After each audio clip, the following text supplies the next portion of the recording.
गजा से इसराइल पर अब तक का सबसे बड़ा हमला, 5000 के करीब रॉकेट दाग दिए। हमलों में फौजियों समेत कम से कम 100 इसराइली हलाक हो गए। A few moments later. इसराइली दहशतगर्दों के हमलों में 232 फलस्तीनी शहीद हो गए। अरब मीडिया के मुताबिक अब तक 1697 से ज्यादा फलस्तीनी जख्मी हो चुके हैं। फलस्तीनी सुकून से क्यों नहीं बैठ जाते, बार बार क्यों छेड़ते हैं इसराइल की रियासत को जाके? इससे इसराइल की रियासत कोई तबाह तो नहीं हो जाएगी, सिर्फ एक छेड़ने वाली बात। लो, ये तो मुद्दे लगा साला। मोदी साहब ने आज ट्वीट किया सुबह, उन्होंने कहा कि this is a terrorist attack on Israel. Hamas के मिलिटेंट्स ने अटैक किया है इसराइल पर और बदले में इसराइल ने गजा पर मतलब फलस्तीन पर जिस तरह से बॉम्बिंग की है, दोनों तरफ बहुत ज़्यादा जानी माली नुकसान हुआ है। लेकिन इंडिया ने अपने दोस्त इसराइल का साथ नहीं छोड़ा, उसको सपोर्ट किया है। जितने भी हमारे इजरायली भाई हैं, यहूदी भाई हैं, मैं आपको सिर्फ एक चीज कहना चाहता हूँ, एक विश्वास आपको दिलाना चाहता हूँ, आप इनको ठोको। भारत है बिलखुसूस हमेशा बड़ी फाइन लाइन के ऊपर इजराइल के साथ चलता है। आप इनको ठोको, इनके घर में घुस के इनको ठोको, इनके हेडक्वार्टर्स में मिसाइल मारो, आपको जो करना है करो। पूरे 140 करोड़ भारतवासी आपके साथ खड़े हैं।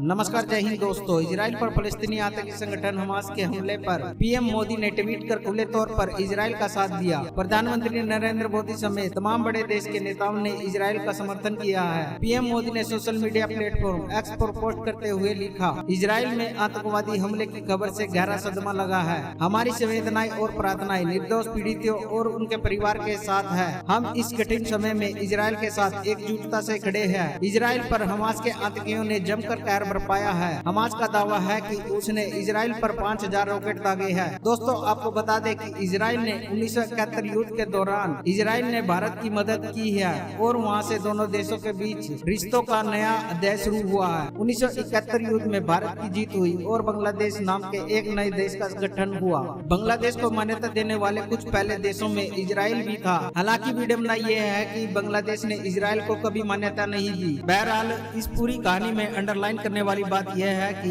इस युद्ध के बाद 1971 में भारत और इजराइल संबंधों की नींव पड़ गई। इसके बाद अब सीधे चलते हैं 1977 पे। 1977 में रॉ ने पता लगाया कि कुवैत स्थित लैब में पाकिस्तान न्यूक्लियर हथियार बनाने की तैयारी कर रहा है। भारत कोई एक्शन लेता इससे पहले ही प्रधानमंत्री मोरारजी देसाई ने पाकिस्तान के राष्ट्रपति जिया उल हक को ये बात फोन पर बता दी, जिसके बाद पाकिस्तान में रॉ का नेटवर्क खत्म हो गया। इजराइल में शनिवार सुबह 6 बजे तक सब कुछ सामान्य नजर आ रहा था, लेकिन अचानक इजराइल की हवाओं में बारूद और काला धुआं दिखाई देने लगा। दरअसल फिलिस्तीन के आतंकी संगठन हमास ने इजराइल पर महज 20 मिनट में 5000 रॉकेट दागे, जिससे पूरे इजराइल में अफरा तफरी मच गई है। इजराइल के पीएम ने कहा है कि इजराइल अपने दुश्मनों से पूरी कीमत वसूलेगा और इजराइल ने इसके लिए ऑपरेशन आयरन स्वॉर्ड का लॉन्च कर दिया है। तो चलिए इसी पर पाकिस्तानियों के रिएक्शन देखते हैं। भारत है बिलखुसूस हमेशा बड़ी फाइन लाइन के ऊपर इजराइल के साथ चलता है। मैं उसका बैकग्राउंड भी बताना चाहूंगा। 1950 में इन्होंने रिकॉग्नाइज किया इजराइल को, लेकिन 1992 तक उनके साथ सफारती रिलेशनशिप नहीं रखे और वो हमेशा, और हमास को वो कभी टेररिस्ट नहीं कहते थे। फलस्तीन के मामले में भारत हमेशा सेंसिटिव रहा है, क्योंकि भारत के अंदर जो मुसलमान पॉपुलेशन है काफी ज्यादा है, उसके हवाले से। लेकिन अब मेरे ख्याल में मोदी साहब is coming out of the crease, और आज उन्होंने जो कहा है कि it's a terrorist attack on it, और उन्होंने भी उस कैंप को ज्वाइन किया है। जो अमेरिका है इस वक्त, वो भी और जो वेस्टर्न कंट्रीज हैं, उन्होंने भी सब इस वक्त they are getting behind Israel. हमारे जो सेक्रेटरी ऑफ डिफेंस हैं, उन्होंने बयान दिया है कि हम हर चीज देने के लिए तैयार हैं इजराइल को, अपने आप को डिफेंड करने के लिए। उसके बाद खासकर जो अगर रिलेशनशिप देखे जाए, तो भारत के रिलेशनशिप जो इजराइल के साथ बहुत पुराने हैं, जिसमें वो यहाँ तक कहते हैं कि हमारी जितनी जंगें हुई हैं उसमें इजराइल ने हमें सपोर्ट किया। मैं उसमें हवाला अभी रिसेंट उनके जो नए आपस में मुआहदे हैं I2U2 के हवाले से देखा जाए, और वो दूसरा 7.5 बिलियन डॉलर की ट्रेड करता है भारत इजराइल के साथ।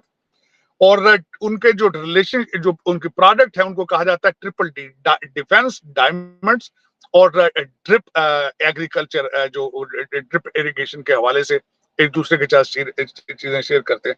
18,000 के करीब इस वक्त भारतीय जो हैं वो इजराइल के अंदर हैं, जिनमें 3 किस्म के लोग हैं। एक तो जो डायरेक्ट, जो एल्डरली इजरायलीज को टेक केयर करने के लिए, उसके बाद जो IT के लोग हैं वो हैं जो स्टार्टअप के लिए, और तीसरे लोग जो डायमंड ट्रेडर हैं, क्योंकि इजराइल इज बिग और भारत में भी बहुत, गुजरात एरिया के अंदर डायमंड की बहुत बड़ी मार्केट है। कश्मीर के मुसलमान भी बहुत गौर से देख रहे हैं। ये बहुत कुछ सीखने के लिए है कश्मीर के मुसलमानों के लिए फ़लस्तीन से। ये हकीकत है, लेकिन अफसोस के साथ कहना पड़ता है कि जो जज्बा शहादत और जज्बा जिहाद पूरी फ़लस्तीनी कौम में है वो कश्मीरियों में नहीं है। कश्मीरी बहुत बड़ी तादाद में होने के बावजूद उनके अंदर बहुत छोटी जमात है जो मुसल्लह मुज़ाहमत कर रही है हिंदुओं मुशरिकों के ख़िलाफ़, हिंदुत्व के ख़िलाफ़। उनको वो तरीक़े सीखने की ज़रूरत है, वो जज्बे सीखने की ज़रूरत है। कश्मीरी माओं को वो हौसला पैदा करने की ज़रूरत है अपने अंदर जो फ़लस्तीनी माओं ने पैदा किया है। पूरी मुसलमान दुनिया में जहाँ पर काफिर ताकतें भूखों की तरह मुसलमानों पर गिर रही हैं, जैसे दस्तरखान पर भूखे गिरते हैं, वहाँ पर फ़लस्तीनी मुसलमानों की ये मज़ाहमत पूरी उम्मत को जिंदा कर देती है, नया खून देती है, हौसला देती है, जज्बा देती है। इसकी कोई कीमत नहीं है। कायनात में आप लाखों अरबों रुपया भी खर्च करते थे तो मुसलमानों को इतना हौसला नहीं मिलता, हमें इतनी खुशी नहीं मिलती, हमें इतना जज्बा न मिलता दुनिया के मुसलमानों को जितना फ़लस्तीन के मुसलमानों ने आज एक दिन की कार्रवाई में पूरी उम्मत को तोहफे में दिया है। सुल्तान ने वाजे कर दिया, हमले इस बात की अक्कासी हैं कि आप जब किसी कौम पर जुल्म जबर के पहाड़ तोड़ेंगे तो इसका रद्द-ए-अमल जरूर आएगा। दिफाई तज्जियाकार मारिया सुल्तान ने इस खदशे का इजहार किया कि इसराइल और हमास के दरमियान जंग इतनी आसानी से खत्म नहीं होगी, क्योंकि इन हमलों की आड़ में इसराइल फ़लस्तीन पर जुल्म बर्बरियत के पहाड़ तोड़ देगा और खदशा है इसराइल मासूम फ़लस्तीनियों पर खतरनाक असलहे का इस्तेमाल करे। मारिया सुल्तान ने कहा कि इसराइल की हमेशा से कोशिश है कि फ़लस्तीनियों को गजा से पीछे धकेला जाए।